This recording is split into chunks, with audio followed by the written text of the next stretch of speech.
প্রিয় দর্শক, আজ এসেছি ময়মনসিংহ বিভাগের অন্যতম জেলা জামালপুরে।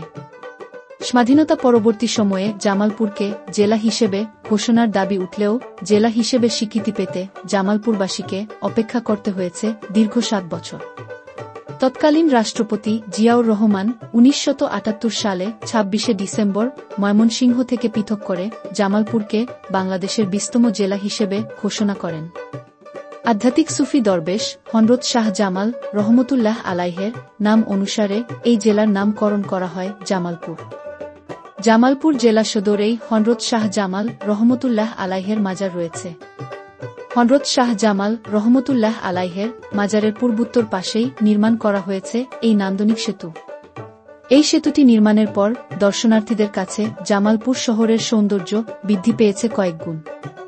এই সেতুটি নির্মাণ করা হয়েছে রাজধানী ঢাকার হাতির ঝিলে অবস্থিত সেতুর আদলে। দেখতে ঢাকার হাতির ঝিলের সেতুর মতো হওয়ার অনেকেই এই সেতুকে জামালপুরের হাতির ঝিল বলে থাকে। উঠতি বয়সী ছেলে মেয়েরা সহ বিভিন্ন বয়সী লোকের আগমন লক্ষ্য করা যায় এই সেতুতে। সেতুটির নির্মাণশৈলী আসলেই নজর কাড়ার মতো।